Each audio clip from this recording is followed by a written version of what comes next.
Irmãos, hoje é dia 22 de março de 2020, domingo, e esse é o primeiro domingo em que nós estamos distantes de nossa casa de oração.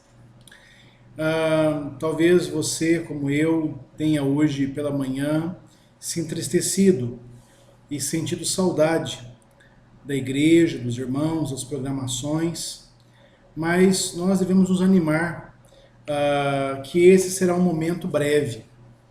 Nós passaremos por esse momento e precisamos passar por esse momento em fidelidade, na esperança do Senhor. Logo nós vamos ouvir as palavras do salmista, né? Alegrei-me quando me disseram, vamos à casa do Senhor. Irmãos, nós ouviremos novamente essas palavras alvissareiras. E hoje, como havia prometido, nós continuaremos nossa exposição no livro de Apocalipse. Então abra sua Bíblia em Apocalipse, capítulo 1, nós leremos do 4º versículo ao versículo 8º. Apocalipse, capítulo 1, do 4º versículo ao versículo 8º. Assim diz a palavra do Senhor. João às 7 igrejas que se encontram na Ásia, graça e paz a vós outros, da parte daquele que é, que era e que há de vir, da parte dos 7 espíritos que se acham diante do seu trono, e da parte de Jesus Cristo, a fiel testemunha, o primogênito dos mortos e o soberano dos reis da terra. Aquele que nos ama e pelo seu sangue nos libertou dos nossos pecados e nos constituiu reino, sacerdotes para o seu Deus e Pai, e a ele a glória e o domínio pelos séculos dos séculos. Amém. Eis que vem com as nuvens, e todo olho verá, até quantos o transpassaram, e todas as tribos da terra se lamentarão sobre ele, certamente. Amém. Eu sou o Alfa e Ômega, diz o Senhor Deus, aquele que é, que era e que há de vir, o Todo-Poderoso. Irmãos, vamos nesse momento curvar nossas frontes e orar ao Senhor pedindo iluminação. Eterno Deus e amado Pai, obrigado, Senhor, pela Tua palavra, que é luz para os nossos passos. Senhor, a Sua palavra foi aberta, foi lida, e agora os nossos corações estão inquietos. Queremos, Senhor, viver plenamente a Tua palavra. Contudo, não será possível sem que sejamos iluminados pelo Teu Santo Espírito. Ilumina-nos, Senhor, para que essa palavra seja aplicada em nossos corações, para que possamos crer, obedecer e praticar toda a sã doutrina. Dá-nos, Senhor, essa noite, especialmente, compreendermos como podemos perceber a presença do Senhor na vida da igreja, na vida do seu povo. E nós te pedimos, em nome de Jesus, que as palavras dos meus lábios e o meditar do meu coração sejam agradáveis na tua presença, Senhor, rocha minha e redentor meu. Amém. Irmãos, nós estamos diante desse texto de Apocalipse. Semana passada nós falamos sobre as características da palavra de Deus e vimos que a palavra de Deus é uma revelação, por isso um milagre. Vimos a semana passada que a palavra de Deus é o testemunho do Senhor e vimos ali a sua autoridade. E vimos que a palavra de Deus é bem-aventurança, a própria providência do Senhor em nossas vidas. E hoje, meus irmãos, nós vamos falar sobre como perceber a presença do Senhor. Não só por causa desses dias maus que vivemos, mas as pessoas, a cada momento de tragédia, a cada momento de adversidade, elas se pegam questionando onde está Deus. E alimentam essas perguntas e isso aflige diversas pessoas.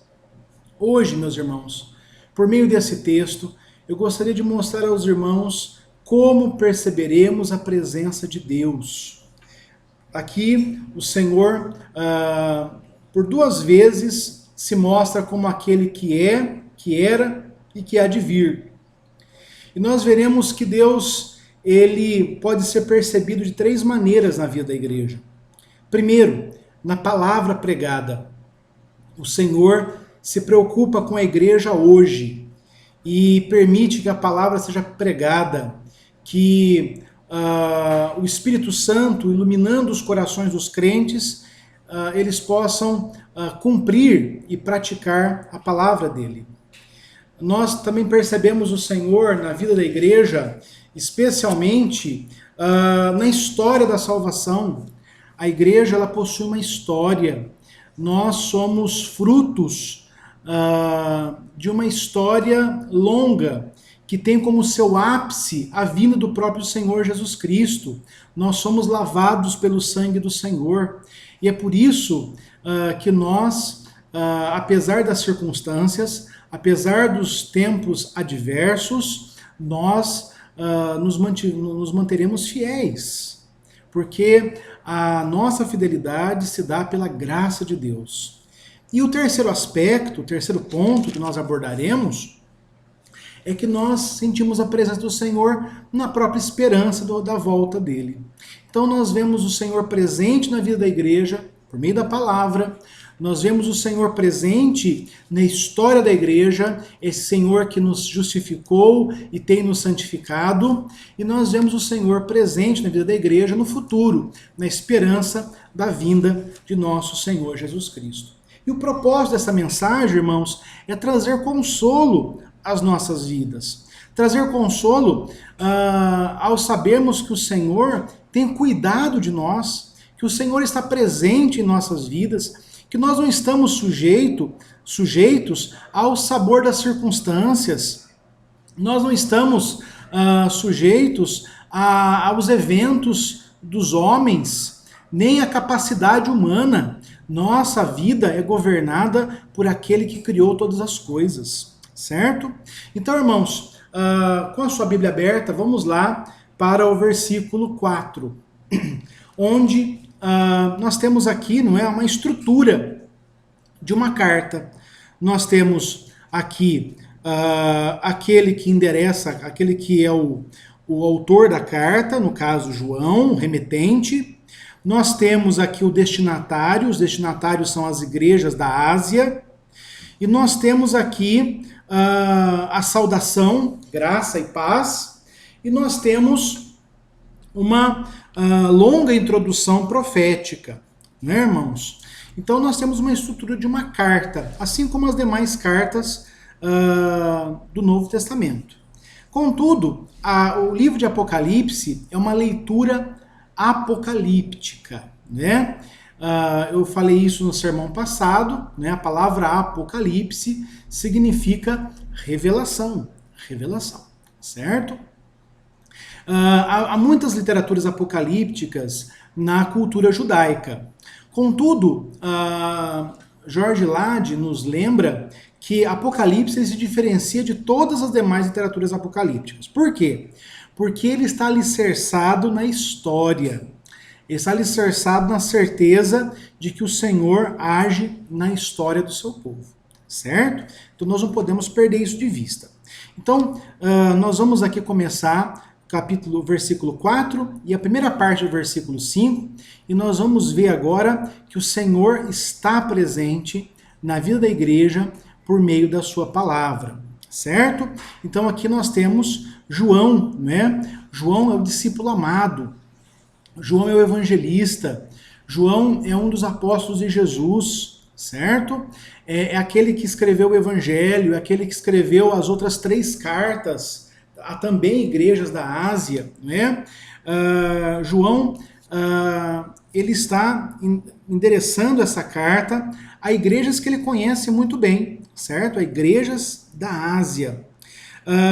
Meus irmãos, nós podemos entender que há muitas igrejas, não havia só 7 igrejas da... Que igrejas são essas? Nós sabemos aqui, você já leu Apocalipse, e você sabe que as igrejas da Ásia, a que esse livro foi endereçado são aquelas igrejas que aparecem no capítulo 2 e 3. A igreja de Éfeso, de Esmirna, de Pérgamo, de Tiatira, né, de Sardes, da Filadélfia e de Laodiceia, certo?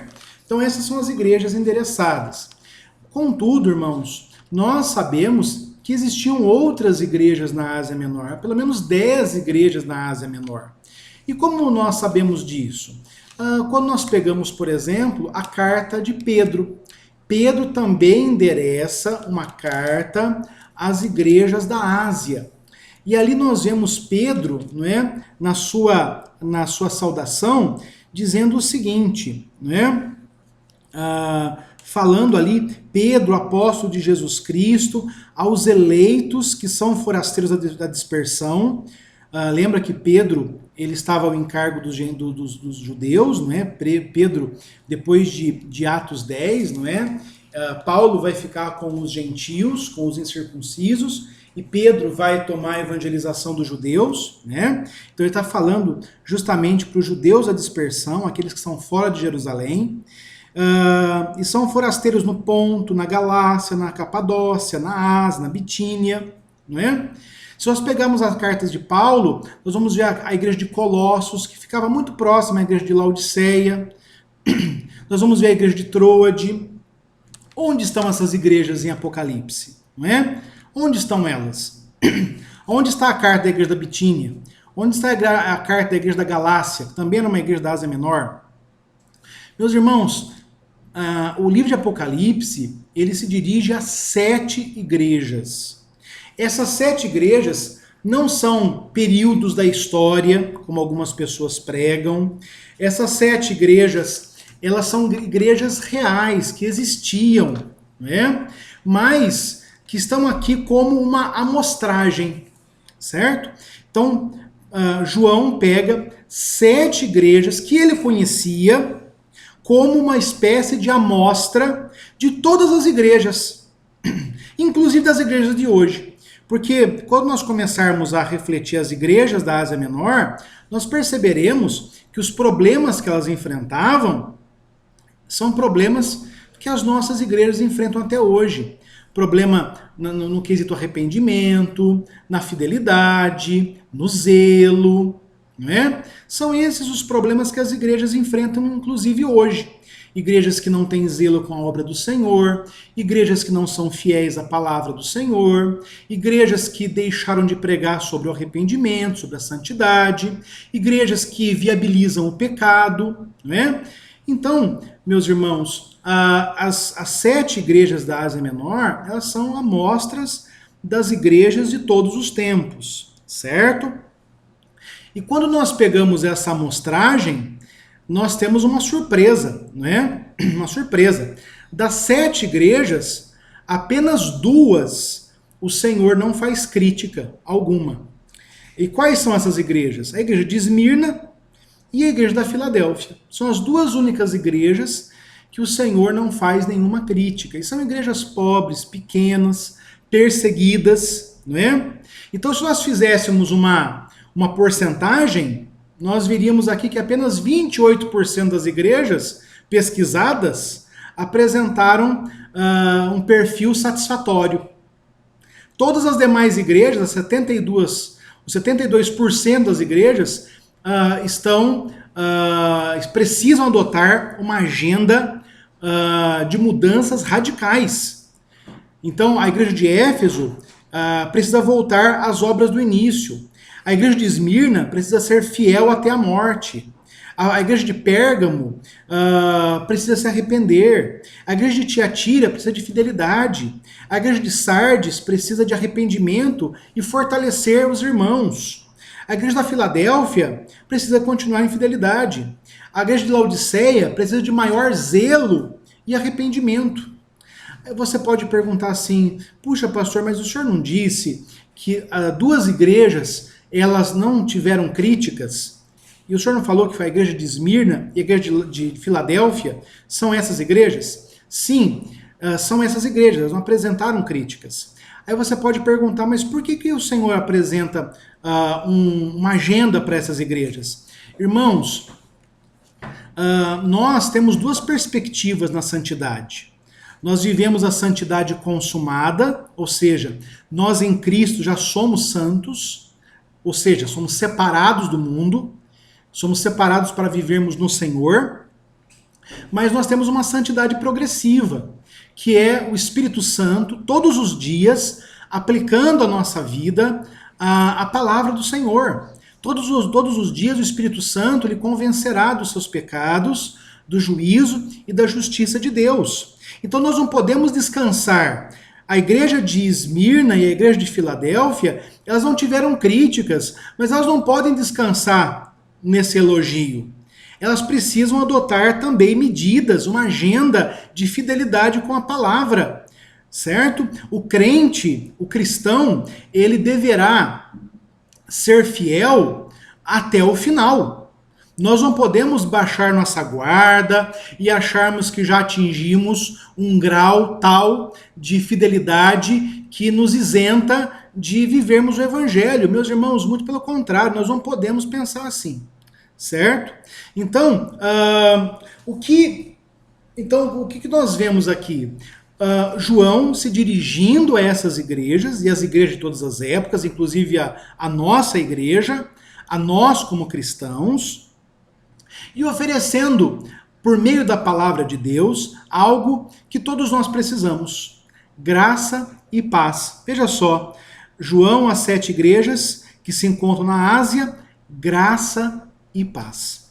Meus irmãos, graça e paz é a saudação quase que corrente dos cristãos. Graça e paz. É assim que as cartas de Paulo saúdam os seus destinatários. Essa é uma saudação cristã. Ela une duas realidades: a paz, o shalom, que era a saudação própria dos judeus, e a graça, que é este momento que nós vivemos em Cristo Jesus. Então, unir graça e paz é unir tanto o Antigo quanto o Novo Testamento. É unir essas duas realidades em uma só. É como se João e os demais escritores bíblicos estivessem falando aos irmãos, a nós, né? Que aqueles que estão em Cristo usufruem desta graça e desta paz. Enquanto estamos no já e ainda não, o que é o já e ainda não? É esse momento que nós vivemos. Já, porque nós já usufruímos dessa graça, mas não plenamente, como usufruiremos na glória. A paz, que nós já usufruímos a paz. Paulo vai dizer: justificados, pois, mediante a fé, temos paz com Deus. Né? Então nós já temos paz. Essa paz que nós temos não é a paz que o mundo dá. Jesus diz isso no Evangelho de João, não é verdade? Eu vos dou a minha paz, não a dou como o mundo a dá. Né? Paulo vai dizer que essa paz é a paz que excede todo entendimento e que guardará nosso coração e nossa mente em Cristo Jesus. Então, irmãos, nós temos uma paz diferente da paz do mundo. Por quê? A paz do mundo, ela está suscetível como eu disse no início, às guerras, às circunstâncias. Então, a paz que as pessoas que não têm Cristo usufruem é a paz momentânea, de alguns momentos de paz. Costuma-se dizer que a paz que o mundo oferece é apenas o espaço de tempo em que as pessoas recarregam as armas, certo? A paz em Cristo Jesus é uma paz maior do que essa. Por quê? É a paz que excede o entendimento. É a paz que não está sujeita apenas aos momentos em que nós não temos guerras, não temos epidemias, pandemias. A paz que Cristo nos dá é uma paz resistente a todos os momentos, certo? Por quê? Porque ela está alicerçada no fato de nós termos paz com Deus, certo? Então, lembre-se, em Cristo Jesus você tem paz com Deus. Então, hoje nós usufruímos essa paz, não é? Contudo, ela está sujeita há momentos de adversidade, mas nós usufruiremos essa paz plenamente na glória também. Então, nesse já e ainda não, nós usufruímos da graça e da paz, certo? Mas aqui João nos mostra que essa paz tem uma origem. Essa graça e essa paz que você precisa, ela tem uma origem. E qual é a origem dessa graça e dessa paz? Veja só, João vai apresentar a Trindade aqui, não é? Você quer saber um ponto que diferencia a igreja das seitas? Eu ofereço 3 para vocês, né? Uma diferença de igrejas e seitas é que a igreja fiel, ela tem a doutrina da Trindade. Ela crê que Deus é um só, mas em 3 pessoas: Pai, Filho e Espírito Santo. Então o Senhor tem uma essência divina, mas ele tem 3 pessoas que formam uma comunidade perfeita: o Pai, o Filho e o Espírito Santo. Uma igreja, ela tem a palavra, não é, no centro de sua vida. A palavra é a sua única regra de fé e prática, certo? E uma igreja, ela terá a salvação unicamente em Cristo, certo? As seitas não são assim. As seitas não creem na Trindade, as seitas, elas somam outros livros à palavra de Deus. Então a palavra não é a única regra de fé e prática. Eles têm outras fontes de inspiração, né? E também as seitas, elas convencionam a salvação, a membresia na sua denominação. Então, se eu chegar para você e disser assim: olha, só vai ser salvo quem for presbiteriano, ou só vai ser salvo quem for da terceira igreja presbiteriana de Barretos, eu estaria pregando uma seita, não é verdade?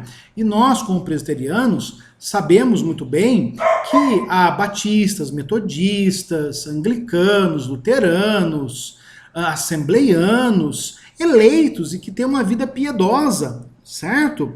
Então a salvação não está convencionada a uma denominação.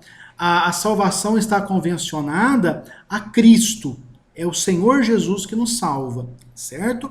Então, aquela máxima da Idade Média, né? Fora da igreja não há salvação, a Reforma Protestante mudou. Fora de Cristo não há salvação, certo? A Bíblia diz lá em Romanos 8, versículo 1, que nenhuma condenação há para quem está em Cristo.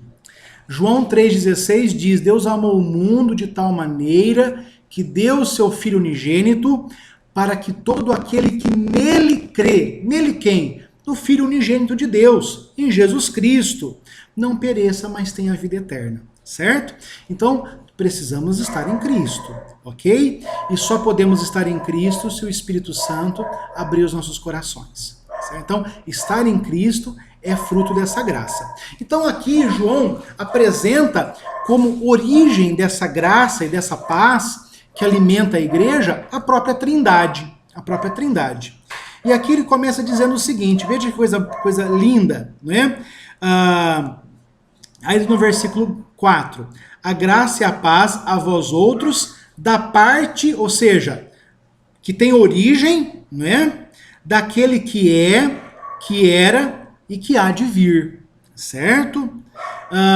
Então João começa mostrando que a primeira origem dessa graça e dessa paz é o Pai, é Deus Pai, é aquele que é eterno, certo? Os pagãos entendiam, até os pagãos eles pregavam, né, que Zeus era, é e sempre será. E os judeus, eles compreendiam ali, não é, que Deus é eterno por causa de Êxodo 3, versículo 14, né? Êxodo 3, 14. Onde diz, eu sou o que sou. Deus dizendo a Moisés, eu sou o que sou. Assim dirás aos olhos de Israel, eu sou, me enviou. Né? Aqui nós temos a expressão Yahvé, né? O eu sou. Então, Deus é aquele que é eternamente. Então, aqui João está dizendo, está enfatizando a eternidade de Deus, certo? A eternidade de Deus. Então, Deus é eternamente. Depois, no centro dessa trindade, ele coloca aqui o Espírito Santo. Veja só. Então, da parte daquele que é, que era e que há de vir, da parte dos 7 espíritos que se acham diante do seu trono. Aqui nós temos a referência, a ênfase ao Espírito Santo. E aí você pode dizer o seguinte: puxa, pastor, por que essa obsessão de João com o número 7? Não é? Na cultura judaica, o número 7 ele é o número da perfeição. Né? E entenda que perfeição na cultura judaica não tem nada a ver com estética. Não é? Perfeição para nossa cultura está muito ligada à estética, à beleza, certo? Na cultura judaica, a perfeição está ligada à completude. Algo está completo, né? Tanto que perfeito em hebraico é tamam, completo. Algo a quem não falta nada, certo? Então, por isso que o salmista vai dizer que a lei do Senhor é perfeita e restaura a alma, né? A lei do Senhor é perfeita, ou seja, ela é completa, e é por isso que ela pode restaurar a alma. É a suficiência das Escrituras, certo? Então, o número 7 é o número da perfeição, ou seja, da completude. Não falta nada. Os judeus têm uma explicação sobre isso. Eles falam que o número 7 é a soma dos 4 pontos cardeais. Norte, sul, leste, oeste. Mais a referência de alto e baixo, né? Então nós temos aí 6. E o judeu vai entender que o Senhor ele está sobre essas referências. Ele está sobre os pontos cardeais e sobre a referência de alto e baixo. Então Deus ele está na 7ª posição, aquele que vê tudo completamente, aquele que vê tudo em harmonia. Então, os judeus, eles tomam o número 7 dessa alegoria que eles fazem, ok? Então, aqui, 7 igrejas, as igrejas completas, e quando ele fala dos 7 espíritos que estão diante do trono de Deus, ele está falando, meus irmãos, da plenitude do Espírito Santo. Ou seja, o Espírito Santo, ele é pleno, ele é completo, certo? E ele age de maneira personalizada a cada igreja, a cada crente. Então, a maneira como o Espírito Santo age na sua vida, na minha vida, na vida dos outros irmãos, é de maneira personalizada, certo? É uma maneira, o Espírito Santo, ele convence não os corações de forma geral, mas o seu coração de forma específica e compreende as suas limitações, os seus problemas, os seus imperativos, certo? Então, aqui nós temos a plenitude do Espírito Santo. E esse Espírito Santo, ele assiste diante de Deus, ele está diante do trono, porque ele é Deus como o Pai e o Filho, certo? O Espírito Santo não é uma energia, não é uma força, não é? Porque se assim o fosse, a Bíblia não diria que nós não podemos entristecer o Espírito Santo. Você consegue entristecer energia? Você fica lá, acende, apaga, acende, apaga, acende, apaga a luz da sua sala a fim de entristecer energias? Não consegue fazer isso. Você só pode entristecer alguém que existe, uma pessoa, certo? O Espírito Santo é uma pessoa. E quando João diz que ele está diante do trono de Deus, ele está falando que ele conhece a profundidade do Senhor, né?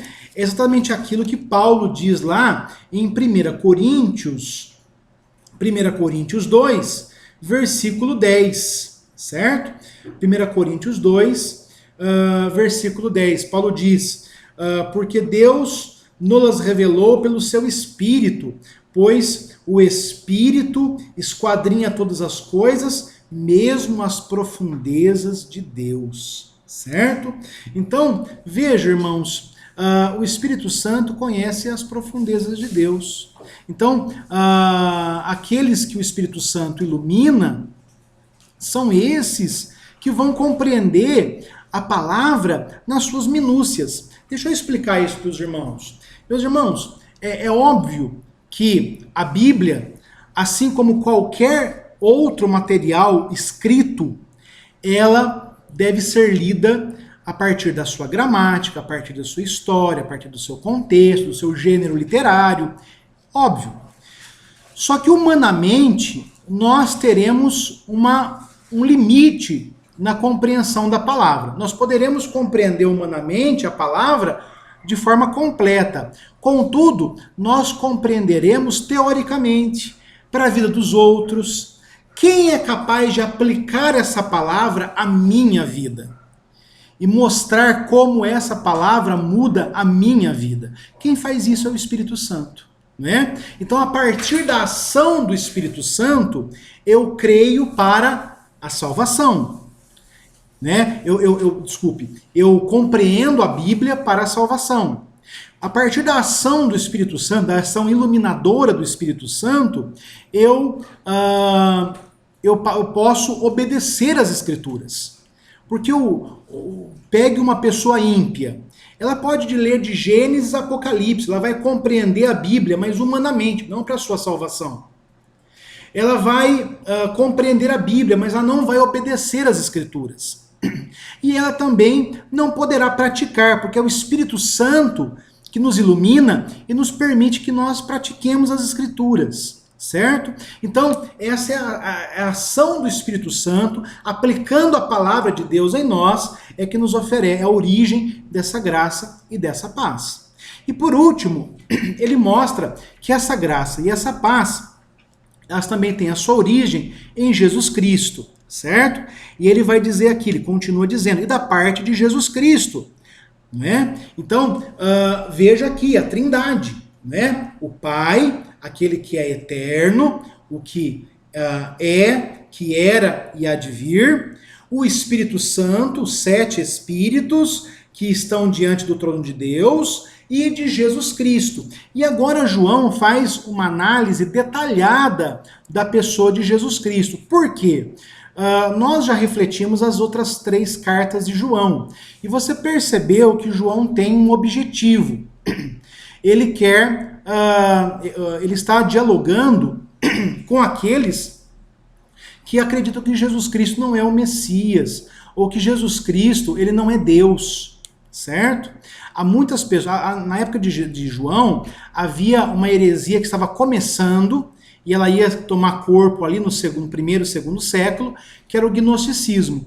Eram as pessoas que achavam que Jesus Cristo era apenas um homem. Ele foi usado por Deus, mas ele não era Deus. Ele não era o Filho de Deus. Por isso que João, nas suas cartas, ele vai colocar como uma característica. O cristão ele tem que entender que Jesus Cristo é o Filho de Deus, certo? E agora ele vai dar uma ênfase muito grande a Jesus, não só para mostrar a sua divindade, mas como para mostrar a sua pertinência à igreja. Então veja só, primeiramente, aqui você vai perceber que as características de Jesus, no versículo 5, elas fazem uma ênfase ao próprio ministério de Jesus, certo? Então preste atenção. Então Jesus, ele é a testemunha fiel, certo? Então quando João diz que Jesus é a testemunha fiel, primeiramente eu queria chamar a sua atenção para a palavra testemunha. Testemunha em grego é mártir. Jesus foi aquele que entregou a sua vida a nós, certo? A nós que somos o seu povo, a igreja invisível do Senhor, não é? Mas João está fazendo uma referência aqui ao Salmo 89. No Salmo 89, versículo 36 e 37, nós temos aqui: a sua descendência subsistirá para sempre, o seu trono será como o sol diante de ti, será estabelecido para sempre como a lua e ficará firme enquanto o céu durar. certo? Então, Jesus, ele é eternamente a testemunha fiel. Jesus, no seu ministério terreno, ele se constituiu como a testemunha fiel, aquele que falou fielmente a palavra do Pai, aquele que mostrou o caminho que leva a Deus. Segunda característica que João apresenta para a gente é que Jesus Cristo, ele é o primogênito dentre os mortos. Certo? E qual é a referência que João faz aqui? A ressurreição. A ressurreição. Jesus é o primogênito entre os mortos, porque ele é aquele que ressuscitou. E ao ressuscitar, irmãos, ele cumpriu aquela promessa de Gênesis 3,15. Você se lembra de Gênesis 3,15? Deus falando à serpente que o descendente da mulher pisaria a cabeça da serpente, mesmo que ela lhe picasse o calcanhar. Então Jesus foi ferido mortalmente pelo nosso pecado, né, por causa de nosso pecado, na cruz. Na cruz o Senhor se fez pecador por nós e com o seu sangue nos lavou dos nossos pecados, nos justificou, certo? Mas ao ressuscitar, ele destrói a morte, ele pisa a cabeça da serpente. E é nessa confiança que nós sustentamos nossa fé. Paulo vai dizer que se nós não cremos que Jesus ressuscitou dos mortos, vã é a nossa fé. A palavra vai dizer que se as nossas esperanças estiverem nas coisas dessa vida, nós somos os mais miseráveis dos homens, certo? Então, o que nos distingue das demais religiões, das demais denominações pagãs, é o fato de nós sabermos que Jesus ressuscitou e que nós ressuscitaremos em Cristo. É aquela palavra que Jesus dá a Marta. Marta, eu sou a ressurreição e a vida, certo? Então nós colocamos nossa confiança nesse testemunho de Jesus. Eu sou a ressurreição e a vida, certo? Então Jesus é o primogênito entre os mortos. Ele é aquele que ressuscitou primeiro. E nós ressuscitaremos em Cristo. Jesus, a morte passa a ser como um parto. Não é? Jesus é a cabeça da igreja que já atravessou a morte. E nós, como corpo místico do Senhor, atravessaremos a morte, mas ressuscitaremos com ele. Certo? Então, essa é outra característica que João nos mostra. E a terceira característica de Jesus, que João nos mostra aqui, é que ele é o soberano dos reinos da terra. Certo? Meus irmãos, Paulo diz que ao nome do Senhor Jesus, todo joelho se dobrará, no céu e na terra, e nos infernos. Jesus é aquele que vem para reinar. Ele já reina hoje e reinará plenamente por toda a eternidade. Ele é o Senhor dos senhores. É aquilo que Jesus diz a Pilatos, né? Lá em João 18, versículo 36. Jesus diz a Pilatos, o meu reino não é deste mundo. Certo, irmãos? Então nós servimos a este Senhor grandioso, onipotente e vencedor. Já venceu a morte. Então, meus irmãos, o que nós pegamos nessa primeira parte desse texto que nós lemos? Que o Senhor está presente na igreja. Como o Senhor está presente na igreja? Enviando, revelando, mandando a sua palavra à igreja. João está fazendo isso, dirigindo essa carta a igrejas como a nossa, que tem problemas como a nossa. E nós, a partir desta palavra, nós recebemos a graça e a paz, que não vem deste mundo, mas vem da parte de Deus. O Deus que é Pai eterno. O Deus Espírito Santo, que nos revela Jesus Cristo, nos mostra Jesus Cristo, né? Nos convence de nosso pecado. E o próprio Jesus Cristo, o Deus Filho, que é aquele que exerceu o testemunho fiel, é o primogênito entre os mortos e é o soberano dos reinos da terra. Então, meus irmãos, o Senhor está presente na vida da sua igreja. Mas não só dessa maneira. O Senhor está presente no passado da igreja. Naquilo que nós olhamos, quando nós olhamos para trás, nós também vemos a presença do Senhor. Não é? E como o Senhor está presente? Na história da salvação. certo? Desde o princípio, assim que o homem pecou e foi punido, né? Nossos primeiros pais, eles tiveram duas mortes após o pecado, né? A morte espiritual, imediata, logo após o pecado, eles se viram nus e fugiram da presença de Deus, essa é a morte espiritual, e uma morte física gradativa, não é? E nós nascemos nessa perspectiva, nós nascemos nesse pecado de Adão, nós herdamos esse pecado original. E Jesus é esse novo Adão que vem obedecer a Deus plenamente, que vem obedecer a Deus até a cruz, certo? Então, na perspectiva da cruz, que nós vemos o ápice da história da salvação. Ok? Então vamos para a segunda parte do versículo 5, onde ele diz: aquele que nos ama e pelo seu sangue nos libertou de nossos pecados. Certo? Então, meus irmãos, a primeira coisa que João mostra aqui pra gente, ele está falando de quem? Quem é esse aquele? Né? Lembrando um detalhe da língua portuguesa, que também aplica ao grego. Né? Os pronomes, eles se referem ao que está mais próximo. De quem João estava falando? João estava falando de Jesus Cristo, não é? Que é a testemunha fiel, que é o primogênito entre os mortos, que é o soberano dos reinos da terra, não é verdade?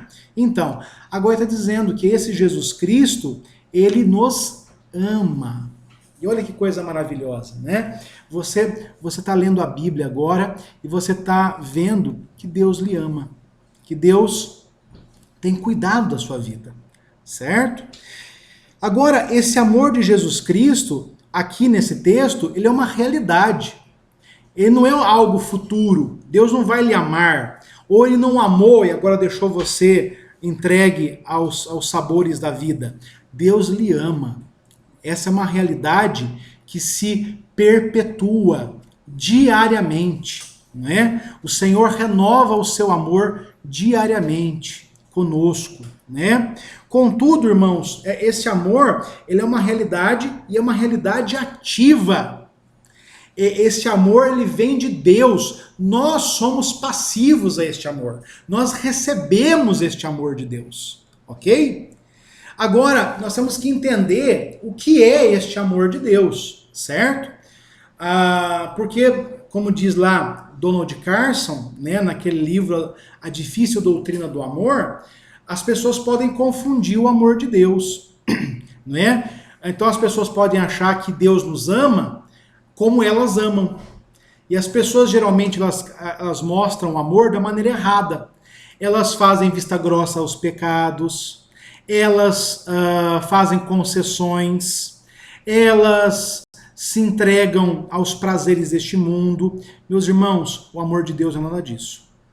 O amor de Deus, ele é um amor que se mostrou explicitamente na cruz do Calvário. Né? O amor de Deus, João 3,16, volto a repetir esse texto aqui, ele se dá no dar o seu Filho unigênito para que todo aquele que crer em Jesus Cristo não pereça. Então este é o amor de Deus, em nos dar Jesus Cristo, certo?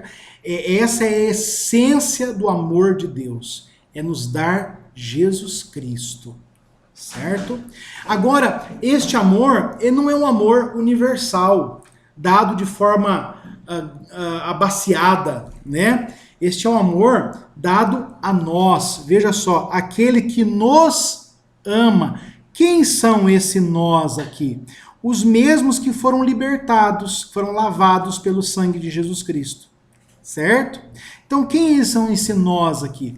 Esse nós é o povo de Deus, né? É o povo de Deus que segue o Senhor em todas as épocas, certo?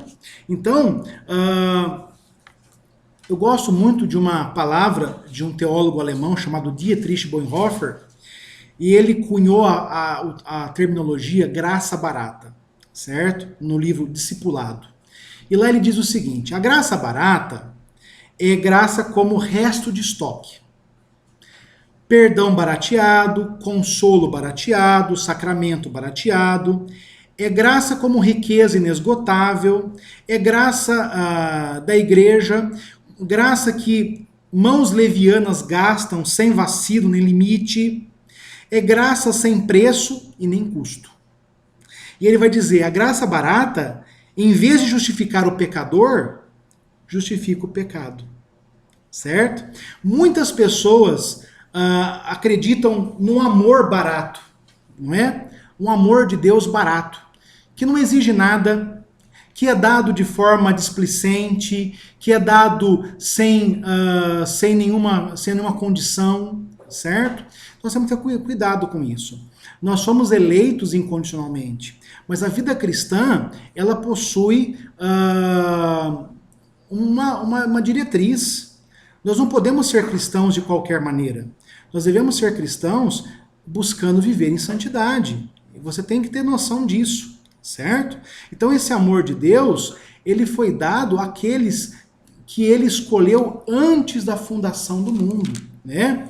E eu estou dizendo isso amparado em Filipenses, né? Quando aqui o Espírito Santo, por meio do apóstolo Paulo, vai nos mostrar isso, né? Que o Senhor, aqui no Efésios 1:4, assim como nos escolheu nele no caso aqui é Jesus Cristo, antes da fundação do mundo, então nós somos escolhidos por Deus. E essa eleição, ela é incondicional, ela não dependeu de quem você é, certo? Deus não lhe escolheu sabendo que você viveria as obras de justiça. Nós já falamos isso na aula de escola dominical, certo? Deus lhe escolheu apesar dos seus pecados, apesar dos seus problemas. Lembra de Isaías 64:6? As suas melhores obras de justiça são para Deus como trapo de imundície, certo? Então lembre-se disso. Então ele nos escolheu antes da fundação do mundo, certo? Mas para uma finalidade. Para quê? Para sermos santos e irrepreensíveis perante Ele. Ele quem? Né? O próprio Deus, o próprio Jesus Cristo, em amor. Então, quem recebe este amor de Deus? Quem recebe este amor de Deus é aqueles que foram escolhidos antes da fundação do mundo. É a igreja invisível. São aqueles que têm o seu nome escrito no livro da vida. Certo? Então, irmãos, veja, então esse Jesus Cristo, ele lhe ama, certo? Então, ele tem amado você, e Deus amou você desde antes da fundação do mundo, escolhendo você. Essa é uma prova de amor de Deus, né? Paulo vai dizer que Deus prova o seu amor por nós, tendo Cristo morrido por nós, enquanto nós éramos pecadores. E aqui João continua dizendo o seguinte: aquele que nos ama e pelo seu sangue nos libertou dos nossos pecados, certo? Então Deus, ele nos ama e pelo seu sangue nos libertou dos nossos pecados. A palavra libertou aí é uma palavra que no grego ela tem a ideia de lavar, é o verbo lio. Pode ser libertar, desatar, também pode ser lavar, certo? Então, nessas duas realidades, nós temos aí o seguinte: nós éramos, antes de Cristo, pessoas imundas e pessoas aprisionadas, certo? Imundas e aprisionadas pelo quê? Pelo pecado. Nós estávamos sujos pelo pecado e aprisionados pelo pecado. E quando isso começou? Isso começou lá em Gênesis 3, quando nossos primeiros pais, eles cederam à persuasão da serpente e não fizeram aquilo que Deus mandou eles fazerem. Qual foi a ordem de Deus? Olha, vocês podem comer de todos os frutos do jardim, exceto esse, o fruto do conhecimento do bem e do mal, porque no dia que vocês comerem, vocês morrerão. Ok? Então ali começa o pecado, ali nós temos a queda do homem. A partir daquele momento, o homem se torna escravo do seu pecado e não pode viver sem pecar, certo? Essa é a realidade, o homem está aprisionado ao pecado. E o que Deus faz? Deus, ao longo da história, envia profetas, envia a lei, que serviu ao homem, como diz Paulo aos Gálatas, como um escravo, como um aio. Né? O escravo, o aio, era aquele que levava, né, a criança à escola, era o pedagogo. Né? O pedagogo era um escravo que levava a criança até a escola, até o professor. Então, a lei nos serviu pedagogicamente para nós chegarmos em Cristo Jesus, ok? Então, meus irmãos, ao longo da história, o Senhor foi enviando a lei, profetas, cerimônias que foram educando o homem para e preparando o homem, o povo dele, para Jesus Cristo. Então, irmãos, nós temos que ter essa perspectiva, ok? O homem sem Cristo, ele é escravo do seu pecado. Jesus Cristo, ele nos liberta do pecado. Ou seja, depois da nossa conversão, depois da regeneração de nosso coração, você continua sendo inclinado ao pecado, mas não da maneira como você era antes. Por quê? Porque agora você é assistido pela graça de Deus. O Espírito Santo vai lhe convencer do pecado. Você reconhece o pecado e você passa a lutar contra o pecado. Certo? Então agora você não é mais um escravo do pecado. Você é escravo de Cristo. Ok? Antes, você era escravo do pecado, você servia ao mundo e o seu salário era a morte. Como diz Romanos 6. Agora não. Você é escravo de Cristo, você serve a Jesus e o seu salário é a vida eterna. É óbvio que nós podemos cair. Lembre lá de 1 Coríntios 10. Aquele que está em pé, cuide para que não caia. Ok? Paulo vai dizer aos Gálatas, andai no Espírito, para não satisfazerdes as concupiscências da carne. Ou seja, se eu não andar no Espírito, se eu não buscar os meios de preservação, como os sacramentos, como a oração, como a palavra, né, eu estou sujeito à queda. Ok? Então, nós precisamos entender isso. Então, agora, nós, na cruz de Cristo, no fato de Jesus ter derramado o seu sangue por nós, nós fomos libertos do pecado, lavados do pecado, certo? Mas quem é alvo dessa libertação? Quem é alvo dessa purificação? Todo mundo? Então, a expiação, ela é ilimitada? Não. Quem é alvo dessa bênção são aqueles que estão em Cristo. Certo? Então, para usufruir dessa salvação, é necessário estar em Cristo. E eu novamente tomo outro texto das Escrituras para dizer isso para você. Abra lá em Mateus capítulo 26, o texto da ceia. Né? Ali você vê Jesus falando sobre o sangue. Né?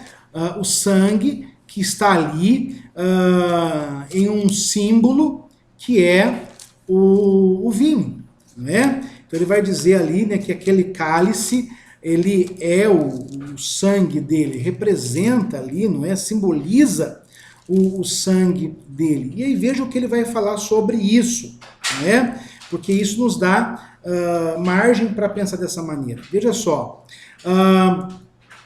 Porque isto é o meu sangue, o sangue da nova aliança, derramado em favor de muitos. Derramado em favor de muitos, não de todos. Certo? Então a expiação, ou seja, a salvação dada por Cristo, ela está restrita àqueles que estão em Jesus. Certo? É o que nós chamamos de expiação limitada. E aí, meus irmãos, nós caminhamos para a conclusão. E aí, nós temos aqui, né, um terceiro ponto dessa parte do texto. Então, que Jesus nos ama, Ele nos salvou em seu sangue e Ele nos fez, Ele nos deu acesso a sermos uma nação de sacerdotes. Olha só, né? Aquele que nos ama e pelo seu sangue nos libertou de nossos pecados e nos constituiu Olha que coisa maravilhosa. Você vivia sem amor no mundo. Todo o amor que você encontrava no mundo era passageiro. Estava sujeito ou aos sentimentos, ou à morte, né? Nossos pais nos amam profundamente, mas o amor que eles têm por nós está sujeito à morte, não é verdade? Agora, o amor de Deus é eterno. Então, Jesus nos ama eternamente. E ele nos libertou de nossos pecados. E ele agora nos constituiu. Então você estava sem amor, agora você tem um amor eterno. Você estava escravo, agora você foi liberto. Você não tinha nada, agora você foi constituído, você foi feito o quê? Veja, reino, sacerdote para o seu Deus e Pai. Então nós somos feitos reino de sacerdotes. Essa era a missão do povo de Israel. Lá em Êxodo, capítulo 19, né, na Páscoa, o Senhor dá essa missão ao povo. E vós sereis para mim reino sacerdotal. Êxodo 19, 6. E nação santa. São essas as palavras que falarás aos filhos de Israel. Pedro diz que nós somos uma nação de sacerdotes. Certo? Então, vamos identificar isso. Primeiro, nós somos um reino. Por que um reino? Porque a igreja, ela tem como o governo da igreja está nas mãos do Senhor. A igreja possui uma liderança terrena, mas essa liderança ela foi constituída pelo Senhor. É o Senhor que governa a igreja, certo? E nós pertencemos a este reino. Nós servimos não a um rei temporal, nós servimos ao Rei dos Reis, ao Senhor dos Senhores. Então, meus irmãos, a solução dessa crise que nós estamos vivendo, ela virá, acima de tudo, do Senhor. É óbvio, os cientistas estão trabalhando, estão desenvolvendo medicamentos, mas a sabedoria que eles usam para elaborar um possível medicamento, ela vem de Deus, certo? Então nós servimos a esse Senhor. E nós somos um reino de sacerdotes. Por quê? Porque nós oferecemos nossas orações como sacrifício pacífico. É isso que Paulo vai nos dizer lá em Romanos 12. Romanos capítulo 12. Paulo vai dizer aqui sobre o culto racional, não é? E ele vai falar que rogo-vos, pois, irmãos, pelas misericórdias de Deus, que apresenteis vosso corpo por sacrifício vivo, santo e agradável a Deus, que é o vosso culto racional. Então nós oficiamos esse sacrifício pacífico através de nossas orações, da leitura da palavra, dos cânticos, certo? Que são elevados ao Senhor, ok? Então, essa é a realidade que nós vivemos. Nós temos uma história com a qual o Senhor nos dá a salvação, nos constitui um reino de sacerdotes e nos ama. E por último, meus irmãos, nós temos aqui uma profecia, certo? E aqui nós temos o próprio tema do livro de Apocalipse, ok? O próprio tema do livro de Apocalipse. Aqui no versículo 7. Versículo 7, você vê o seguinte, olha que coisa magnífica, né? E aqui nós sentimos a presença de Deus na vida da igreja, na esperança. Então nós vemos Deus presente, quando o Espírito Santo aplica a palavra em nossos corações. Nós vemos o Senhor presente porque o Senhor tem nos amado, nos salvou, nos justificou e tem nos constituído um reino de sacerdotes. Então é uma história. E agora nós olhamos para o futuro e vemos no futuro a esperança da volta do Senhor Jesus, certo? A igreja está alicerçada nessa esperança. Veja só, versículo 7. Eis que vem com as nuvens. Eis que vem com as nuvens. Meus irmãos, essa é a profecia de Daniel. Daniel 7, né? 7, versículo 13, né? Então abra aí rapidamente a sua Bíblia em Daniel 7, versículo 13, onde o Espírito Santo nos diz Daniel está dizendo ali, eu estava olhando nas minhas visões noturnas, e eis que vinha com as nuvens do céu, como filho de homem, e dirigiu-se ao ancião de dias, e foi-lhe acrescentado diante dele. Então Jesus virá, né, das nuvens. Você vê isso também em Atos dos Apóstolos, Atos 1, versículo 11, né, quando os anjos se dirigem aos apóstolos que estavam olhando o Senhor subindo às alturas. Varões galileus, por que estáis olhando para as alturas? Esse Jesus que dentre vós foi assunto ao céu, virá de modo como viste subir. Então o Senhor virá das alturas, o Senhor virá das nuvens, né? E o que João mostra para nós aqui? Que todo olho verá. A primeira coisa que João nos mostra, que é a vinda de Jesus, ela será visível. Visível. Todo olho verá. Certo? Então, Jesus não virá secretamente para resgatar a igreja. Jesus virá de tal maneira que todo olho verá. Nós nos encontraremos com Jesus nos ares, nesse grandioso dia. Segunda coisa que Jesus diz, o verão, inclusive aqueles que o transpassaram. Então, é óbvio que João não está se referindo apenas àqueles que crucificaram o Senhor há 2000 e tantos anos. Todos aqueles que tripudiam de Jesus, que perseguem a igreja, que tiram crédito das escrituras, que são indiferentes à religião, que são indiferentes ao Senhor Jesus Cristo, não é? Eles verão o Senhor também. O Senhor virá tanto para os crentes como para aqueles que não o são. Terceiro aspecto da vinda de Jesus que João nos mostra, as tribos da terra se lamentarão. As tribos da terra se lamentarão. Aqui nós temos aquilo que acontecerá lá em Apocalipse 6, quando nós temos ali a vinda do Senhor Jesus Cristo, né? Quando todas as classes sociais vão pedir para que os montes caiam sobre eles, né? Para escondê-los da ira do Cordeiro que está sobre o trono. Olha lá, Apocalipse 6, versículo 15. Os reis da terra, os grandes, os comandantes, os ricos, os poderosos, os escravos, os livres, veja, todas as classes sociais, esconderam-se nas cavernas e nos penhascos dos montes, e disseram aos montes, aos rochedos, caí sobre nós, e escondei da face daquele que se assenta no trono e da ira do Cordeiro. Irmãos, quantas pessoas hoje, né, vivem sua vida tranquilamente, né? Irmãos, as pessoas estão preocupadas com o coronavírus, agora em 2020.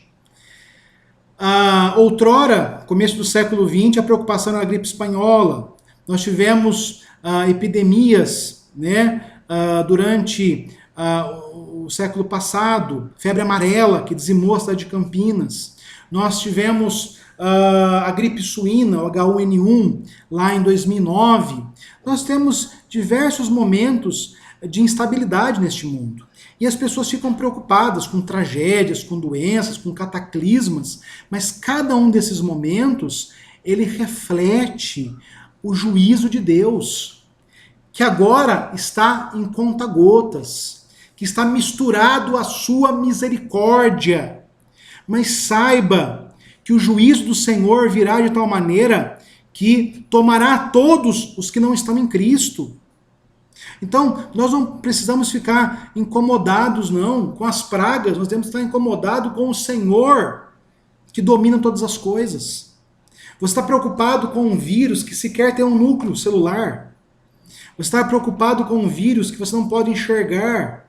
E você não está preocupado com Deus, que pode livrar você de todas as coisas. E que livrou você da morte em Cristo Jesus. Então, meus irmãos, o que eu gostaria que você tomasse desta palavra para a sua vida. Primeiramente, Deus não é um mito, Deus não é uma fantasia, Deus não é uma ideia, Deus é uma realidade. É uma realidade presente na igreja pela palavra.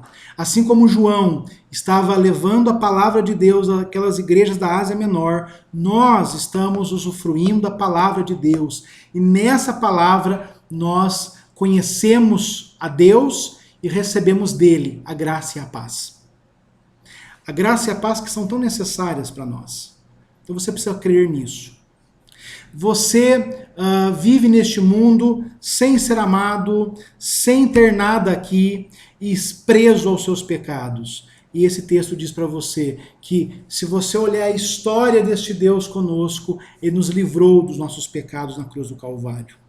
Ele o amou antes da fundação do mundo, escolhendo você em Cristo Jesus. E ele lhe constituiu um reino de sacerdotes. Você não serve a um rei qualquer, você serve ao Senhor dos Senhores. E você tem uma esperança.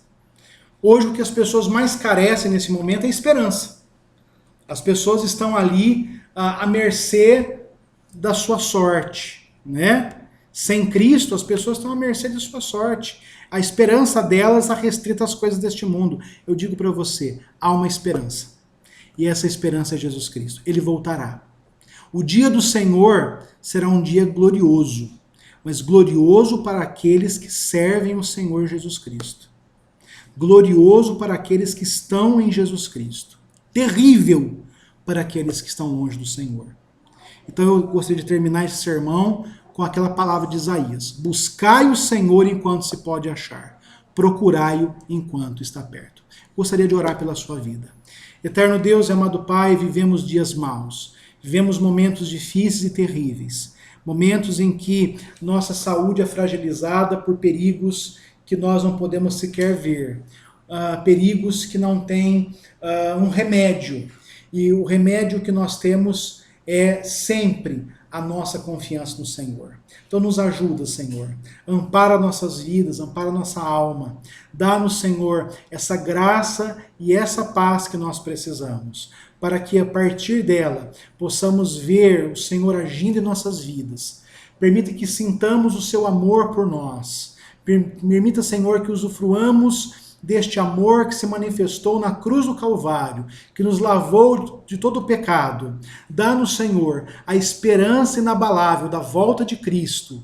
E dá-nos, Senhor, entender que os sofrimentos do tempo presente não se podem comparar com a glória que haverá de ser revelada em nós. Nós pedimos isso em nome de Jesus, nosso único e suficiente Salvador, hoje e por todo sempre. Amém. Que Deus o abençoe. Que a graça e a paz da parte de Deus o Pai, o amor de Jesus Cristo, a força e a consolação do Espírito Santo recaiam sobre vós, Israel espiritual de Deus, hoje e por todo sempre. Amém. Deus abençoe a todos.